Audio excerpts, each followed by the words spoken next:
ഈടെ മീൻ മേടിക്കാൻ പോയപ്പോൾ കുറച്ച് കൊഞ്ച് അവിടെ കണ്ടായിരുന്നു കേട്ടോ ആ സ്റ്റാളിൽ. അപ്പോൾ ഞാൻ കുറച്ചേ ഉണ്ടായിരുന്നുള്ളൂ.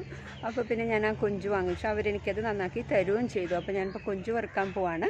അപ്പോൾ നിങ്ങളെല്ലാവരെയും ഞാൻ Ourophir എന്ന ഞങ്ങളെ യൂട്യൂബ് ചാനലിലേക്ക് സ്വാഗതം ചെയ്യുന്നു. ആദ്യമായിട്ടാണ് ഈ ചാനൽ കാണുന്നതെങ്കിൽ ഒന്ന് സബ്സ്ക്രൈബ് ചെയ്തിട്ട് വീഡിയോ കാണാൻ ശ്രമിക്കുക. നമുക്കിന്ന് കൊഞ്ച് വറുക്കാം. ആദ്യം തന്നെ ഒരു വാഴയില എടുത്തേക്കുക, പിന്നെ കുറച്ച് ഓല എടുത്തേക്കുക. ഓലയുടെ കട്ടിയുള്ള ഇറുക്കിൽ വശമാണ് നമുക്ക് വേണ്ടത്. അപ്പോൾ ചൂലിന് വേണ്ടി ഇറുക്കിലെടുക്കുന്ന പോലെ നമുക്കത് ചെയ്യാം.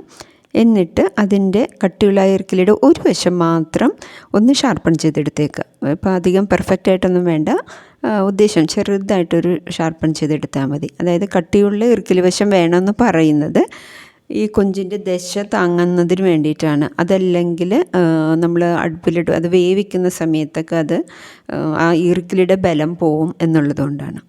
ഇത്രയെണ്ണം ശരിയായിട്ടുണ്ട്. അപ്പോൾ ഇങ്ങനെയാണ് അത് കടയിൽ നിന്ന് ക്ലീൻ ചെയ്ത് കിട്ടുന്നത്. അപ്പോൾ ഇങ്ങനെ തന്നെ വേണമെങ്കിൽ നമുക്ക് ഇങ്ങനെ തന്നെ വറുക്കാം. നമുക്ക് ആ നടുവശത്ത് അതിൻ്റെ ആ ഒരു ഞരമ്പ് മാത്രം കളഞ്ഞാൽ മതി. നമുക്ക് അങ്ങനെ തന്നെ ചെയ്യാം. പക്ഷേ ഞാൻ മുഴുവനായിട്ട് തലയിലും ഷെല്ല് കളഞ്ഞിട്ട് ഞാൻ ക്ലീൻ ചെയ്യുന്നുണ്ട് കേട്ടോ. അങ്ങനെ ചെയ്യണം നിർബന്ധമൊന്നുമില്ല. അപ്പോൾ എനിക്കങ്ങനെ ചെയ്യാൻ തോന്നി. അപ്പോൾ അത് ഇങ്ങനെ ക്ലീൻ ചെയ്യാം. അപ്പോൾ ചിലതിൻ്റെ ഉള്ളിൽ ഞരമ്പിന് മഞ്ഞ നിറമായിരിക്കാം, ചിലതിന് കറുപ്പായിരിക്കാം, ചിലതിന് വെള്ളയായിരിക്കാം. പിന്നെ നമ്മളൊരു സേഫ്റ്റിക്ക് വേണ്ടി അങ്ങനെ അത് ക്ലീൻ ചെയ്യുന്നു എന്നേ ഉള്ളൂ, നിർബന്ധമൊന്നുമില്ല. ചിലവരത് കളയാതെയും വെക്കാറുണ്ട്. അപ്പോൾ അതങ്ങനെ ക്ലീൻ ചെയ്തെടുത്തേക്കാം. കണ്ടോ, ഈ ഒരു അത് എല്ലാത്തിലും ഉണ്ടാവും. അപ്പോൾ നമ്മുടെ കൊഞ്ച് ക്ലീനിങ് എളുപ്പമാണ്. ഇനി ഇത് ജസ്റ്റ് ഒന്ന് കഴുകിയെടുത്തതാണിത് കേട്ടോ. അപ്പോൾ മൺചട്ടിയിൽ ഞാൻ വെച്ചു. ഇനി ഞാൻ ഈർക്കിലി കൊണ്ട് കുത്തും. ഈ ഈർക്കിലി കൊണ്ട് അത് കണക്ട് ചെയ്ത് ആ കുത്തി എടുക്കുന്നത് വളരെ എളുപ്പമുള്ള പരിപാടിയാണ്. നല്ല രസമാണ് കേട്ടോ. കറക്റ്റ് ആ വാലിൻ്റെ വശത്തു നിന്നും കുത്തി തലയുടെ അതിലൂടെ ഈർക്കിലി വരണം. ചിലപ്പോൾ വയറിലൂടെയൊക്കെ ഈർക്കിലി പുറത്തേക്ക് വരും. അപ്പോൾ അത് മാറ്റി നമ്മൾ ശരിക്കും കുത്തണം. പിന്നെ നമ്മൾ തലയിൽ ആ ഷെല്ലൊക്കെ കളഞ്ഞതുകൊണ്ട് ആ തലവശത്തെ ദശയൊക്കെ കുറച്ച് ലൂസായിട്ടിരിക്കും. അപ്പോൾ അങ്ങനെ ആകുമ്പോൾ അത് നമ്മൾ ഈർക്കിലിയിൽ കറക്റ്റ് കണക്ട് ചെയ്ത് കയറ്റണം. ഈ പണി ആർക്ക് വേണമെങ്കിലും ചെയ്യാം കേട്ടോ, കുട്ടികൾക്കൊക്കെ ചെയ്യാം.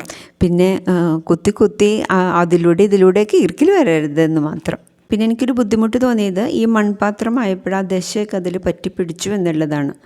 അപ്പോൾ അത് ഒഴിവാക്കാം എന്നെനിക്ക് തോന്നി. കുക്കിങ്ങിൽ വീട്ടിലുള്ളവരെല്ലാവരും കൂടി സഹകരിച്ച് ചെയ്യുകയാണെങ്കിൽ പെട്ടെന്ന് പണി തീരുന്നതാണ്. മസാലയൊക്കെ പുരട്ടി നമുക്ക് എണ്ണയിൽ വറുത്തെടുക്കാം. അപ്പോൾ കുറച്ച് ഉപ്പ്, മഞ്ഞൾപ്പൊടി, കാശ്മീരി ചില്ലി പൗഡർ, സാധാരണ ചില്ലി പൗഡർ ഇട്ടു, കുറച്ച് അരിപ്പൊടി,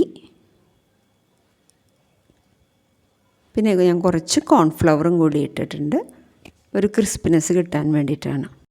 എന്നിട്ടൊരല്പം വെള്ളം എടുത്തിട്ട് അത് മിക്സ് ചെയ്യുക. അപ്പോൾ ഇതിൽ മുളകിന് ചുവന്ന കളറ് കുറഞ്ഞിരിക്കുന്നത് എന്താണെന്ന് വെച്ച് കഴിഞ്ഞാൽ ഞാൻ ഫ്രണ്ട് ക്യാമറയിൽ എടുത്തിട്ടാണ് ഇത് ഷൂട്ട് ചെയ്യുന്നത്, അതുകൊണ്ടാണ്. കുറച്ചും കൂടി ഞാൻ അരിപ്പൊടി ഇട്ടു, കുറച്ചും കൂടി മുളക് പൊടി, പിന്നെ ഒരു വെള്ളത്തിൽ നന്നായിട്ട് മിക്സ് ചെയ്യുക. അപ്പോഴും മൺപാത്രം ആയതുകൊണ്ട് പെട്ടെന്ന് ഉണങ്ങിപ്പോകുന്നുണ്ട്. നല്ല ചുവന്ന കളറായില്ലേ. അപ്പോൾ ഇത് ഇത്രയും ഞാൻ അപ്ലൈ ചെയ്തെടുത്താണ്. ഇനി മറ്റതെല്ലാം നമ്മൾ ചെയ്യാം. എന്നാലും ഞാൻ കൈ കൊണ്ട് ഞാൻ മുളക് തൊടുന്നില്ല കേട്ടോ. കഴിക്കുന്നതിന് ബുദ്ധിമുട്ടൊന്നുമില്ല. അപ്പോൾ ഇങ്ങനെയൊക്കെ ചെയ്യാം. പക്ഷേ ഈ മൺപാത്രത്തിന് ഇപ്പം ഇതിന് പെട്ടെന്ന് അങ്ങോട്ട് വെള്ളം വലിച്ചെടുക്കുന്നതുകൊണ്ട് അതങ്ങോട്ട് ഉണങ്ങിപ്പോകുന്നുണ്ട് കേട്ടോ. ആ ഒരു ഇത് മാത്രമേ ഉള്ളൂ. എന്നാലും കുഴപ്പമൊന്നുമില്ല. 30 മിനിറ്റെങ്കിലും ഫ്രിഡ്ജിൽ വെച്ചാൽ നന്നായിരിക്കും. ഇവരൊക്കെ എണ്ണയിൽ കുളിച്ച് നമുക്ക് വറുത്തെടുത്ത് നമുക്ക് കഴിക്കാൻ റെഡി ആയിട്ടിരിക്കുകയാണ്. അപ്പോൾ ഒരു ചൂടായ പാനിൽ അല്പം എണ്ണ ഒഴിച്ച് അവരെ ഇതിലോട്ട് ഇറക്കി വയ്ക്കും. അപ്പോൾ ഇതൊരു ദോശക്കല്ലാണെങ്കിൽ കുറച്ചും കൂടി നമുക്ക് മറിച്ചിടാനൊക്കെ എളുപ്പമുണ്ടാവും. 2 തക്കാളി ഒന്ന് എടുത്ത് അരിഞ്ഞ് വെച്ചേക്കുക. വട്ടത്തിലരിയാം കേട്ടോ. തിരിച്ച് മറിച്ച് വിട്ട് നല്ലപോലെ ഫ്രൈ ചെയ്യുക. പല വശത്തും വേവ് പലതരമായിരിക്കും. അപ്പോൾ അതൊന്ന് അഡ്ജസ്റ്റ് ചെയ്തൊക്കെ നോക്കണം.